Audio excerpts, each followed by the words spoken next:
Ce n'est pas encore terminé. C'est uniquement quand on abandonne la partie que l'on perd toute chance de victoire. Je me moque complètement de ce que tu penses, mais sache que je ne me résignerai pas. Je ne renoncerai pas. Écoute-moi bien. Abandonner ça jamais, tu entends?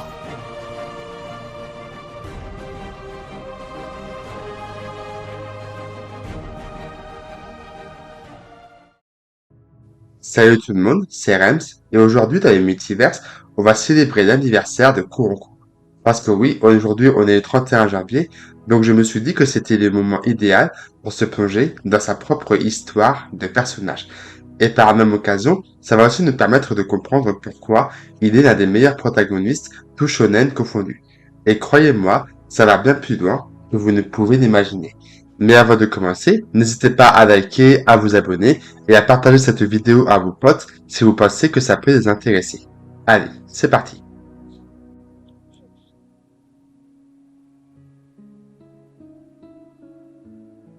Dès son introduction, Kuroko nous est présenté comme le joueur fantôme de la génération miracle, celui que personne ne remarquait. Lorsqu'il arrive à Seirin, ses nouveaux coéquipiers ont du mal à réaliser qu'il était l'un des joueurs les plus importants du collège Taiko, et on peut les comprendre.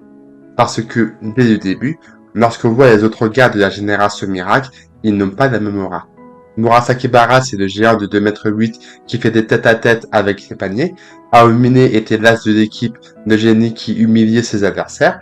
Midorima marquait des shoots de n'importe où. Kisei était le mannequin que toutes les filles aimaient. Akashi était le capitaine strict que tout le monde écoutait. Chacun d'eux avait d'incroyables facultés, on ne pouvait pas ne pas les remarquer. Et puis, il y avait Kuroko, le gamin de 1,56 m, incapable de réussir un tir, sans vrai talent particulier. Donc, ouais, dès le début, on ne se dit pas vraiment que Kuroko va devenir l'un des piliers de Seirin. Et c'est justement sur cette base que le personnage est bien construit. Kuroko représente les invisibles, ceux qui essaient de se frayer un chemin, mais que tout le monde ignore. Et là, je suis sûr que vous voyez ce que je veux dire. Que ce soit à l'école, dans le travail ou la vie de tous les jours, on a tous déjà rencontré une personne comme Kuroko. Une personne invisible que personne ne remarque, et je parle pas juste d'être discret. Parce qu'être invisible, ça a un prix. Ces gens-là, ils essaient, ils s'investissent, ils donnent le meilleur d'eux-mêmes, mais personne ne le voit. À l'école, ce sont ceux qui n'ont pas vraiment d'amis ou qui sont qualifiés de ratés. Au travail, ce sont ceux qui font tourner les projets, qui rattrapent les erreurs des autres, mais qui restent dans l'ombre pendant que d'autres récoltent les lauriers. Et dans la vie de tous les jours, ce sont ses amis, ses proches, ses inconnus, qui donnent sans rien attendre et qui parfois se sentent seuls parce que personne ne reconnaît leur valeur. Être invisible, ça veut dire qu'on doit se battre 2 fois plus dur pour exister, et même quand on réussit, le monde ne nous regarde pas. On se sent comme si nos efforts ne servaient à rien. Et c'est là que Kuroko devient un symbole incroyable.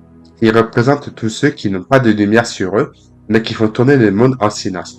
Il montre qu'on peut avoir un impact immense, même si personne ne le voit. Et comme tous les invisibles du système, qui doivent se frayer un chemin à la sueur de leur front, Kuroko a dû travailler 2 fois plus que les autres pour qu'on reconnaisse sa valeur.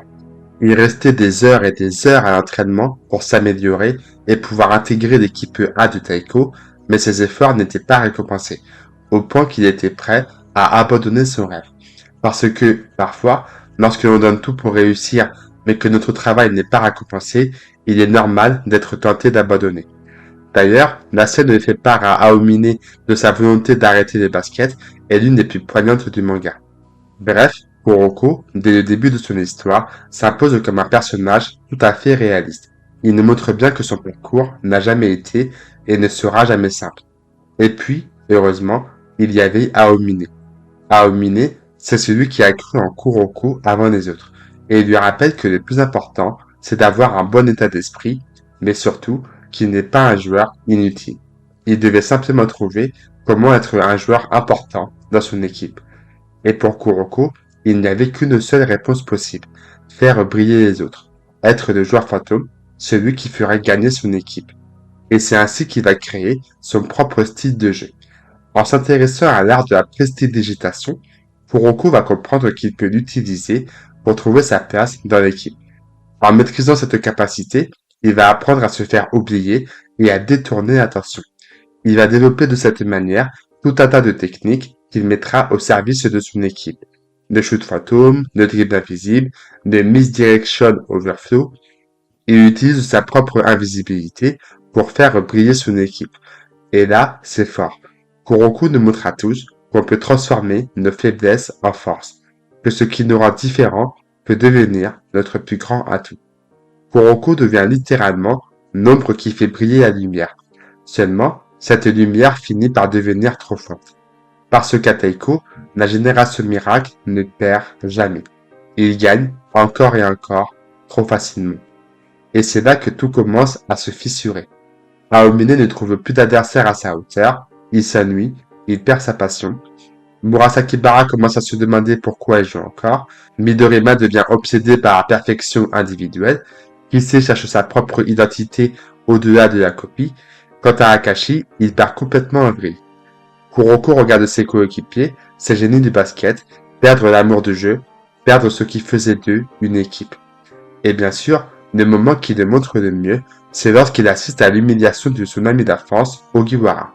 Et ouais, désolé, on va revivre une vieille blessure, mais c'est important pour la suite de l'histoire. Ogiwara était comme Kuroko, un amoureux de basket. Il aimait ce sport plus que tout. Lui et Kuroko s'étaient promis de s'affronter dans un match officiel, un vrai match où ils donneraient tout. Sauf que lorsque ce match devait avoir lieu, Kuroko s'est blessé et ne pouvait pas jouer. Il n'a pas pu tenir sa promesse.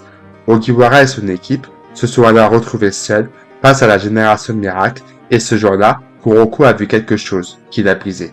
Ses coéquipiers n'étaient pas là pour gagner, ils étaient là pour détruire.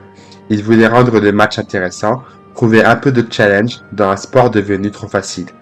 Alors, ils ont humilié Ogiwara. Ils ont écrasé son équipe. 111 à 11.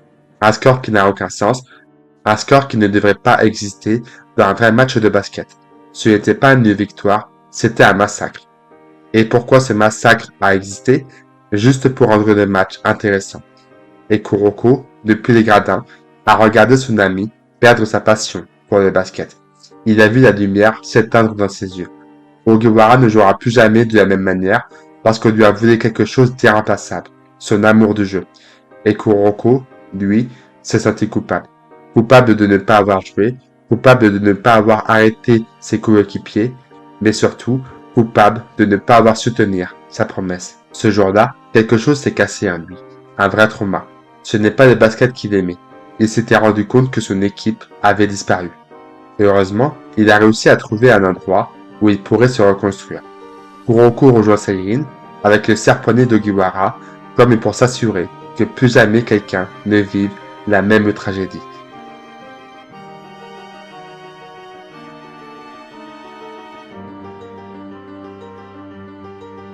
Seirin, c'est une équipe qui pratique un basket qui lui correspond, le basket qu'il aime. Aux côtés de Yuga et ses nouveaux coéquipiers, Kuroko découvre ce qu'il cherchait, une équipe sans ego mal placée. Tout le monde s'entraîne, tout le monde donne tout pour atteindre leurs objectifs. Seirin est une équipe créée depuis seulement un an, une équipe qui a connu la défaite, et on comprend pourquoi Kuroko les a rejoints. Il aurait très bien pu choisir d'aller dans un lycée plus connu, mais ça ne lui aurait pas apporté ce qu'il souhaitait. À Seirin, il a enfin l'opportunité de tout recommencer à zéro, et bien sûr, on ne peut pas faire une vidéo sur Kuroko sans parler d'un autre personnage qui deviendra l'un des piliers de l'équipe, Taiga Kagami. Lorsque Kagami arrive à Seirin, Kuroko voit en lui le Aomine d'avant. Kagami est talentueux, il a le potentiel pour devenir le meilleur joueur du Japon, mais comme les anciens coéquipiers de Kuroko, il y a aussi une menace qui traîne au-dessus de sa tête. Et cette menace, bien sûr, c'est qu'ils finissent par devenir trop forts pour tout le monde et qu'ils prennent la même voie que la génération miracle, qu'ils finissent par être obnubilés par la victoire et qu'ils en oublient ce qui compte vraiment.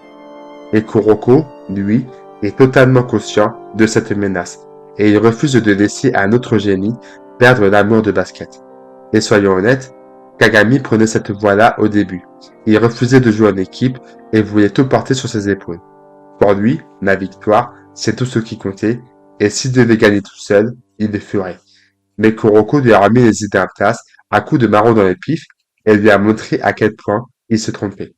Kuroko veille sur Kagami, il refuse de laisser sa lumière s'éteindre.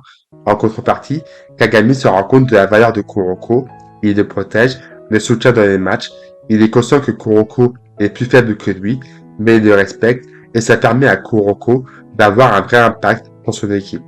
Il ne se contente pas simplement de faire des passes ou de marquer des points, il protège ses coéquipiers. Il aide Kagami à se réconcilier avec Imuro en lui rappelant qu'ils peuvent être à la fois rivaux et frères. Il jure devant Hanamiya de ne pas le laisser détruire les rêves de Seirin. Tant qu'Issei est en difficulté face à Aizaki, il l'encourage depuis les tribunes pour lui dire qu'il croit en lui, ce qui donne à Kisei la volonté de se battre pour aller en demi-finale.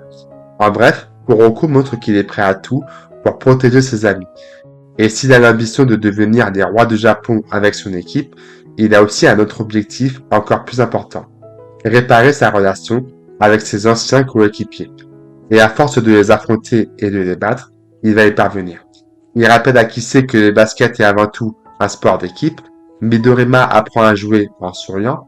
Murasakibara comprend qu'il aime le basket et qu'il refuse d'abandonner. Aomine redécouvre la passion du sport qu'il aimait tant. Et enfin, le boss final, Akashi. Akashi, c'est le joueur qui veut gagner à tout prix. Pour lui, la défaite est inenvisageable. La victoire est tout ce qui compte. En un sens, il représente tout ce que Kuroko veut combattre. Akashi est fort, il entre dans la zone, personne ne peut l'arrêter.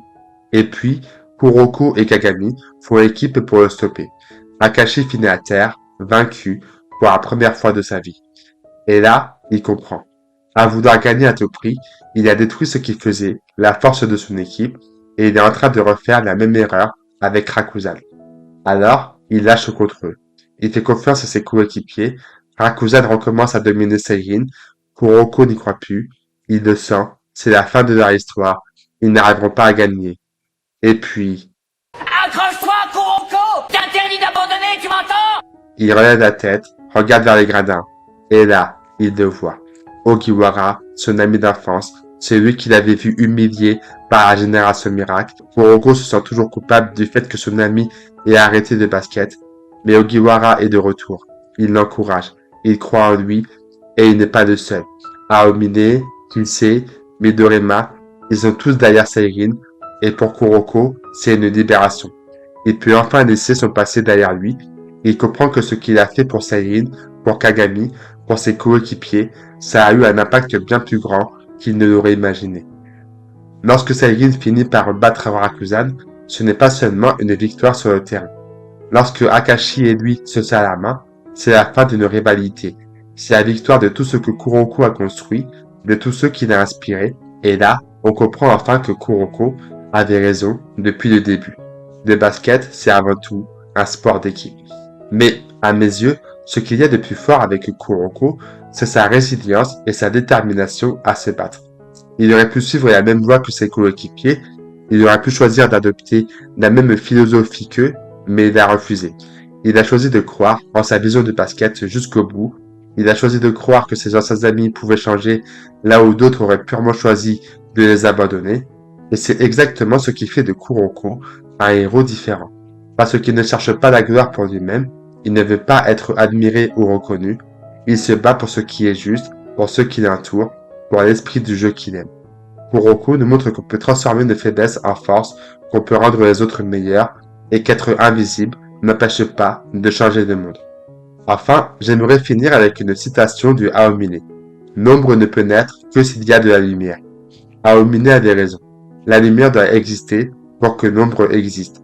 Mais, d'un autre côté, si l'ombre n'existait pas, la lumière ne pourrait pas briller et perdrait de son éclat. Kuroko est l'ombre qui fait briller la lumière, pas juste en lui, en ses coéquipiers. Cette ombre était sa plus grande faiblesse, elle est devenue sa plus grande force. Et c'est pour ça qu'on célèbre Kuroko aujourd'hui. Parce qu'il nous a appris que même lorsqu'on passe sa vie dans l'ombre, on peut entrer dans la lumière. Sur ce, je vous souhaite une bonne journée ou soirée. Moi, c'est Rems et je vous dis à très bientôt dans notre multiverse. Ciao!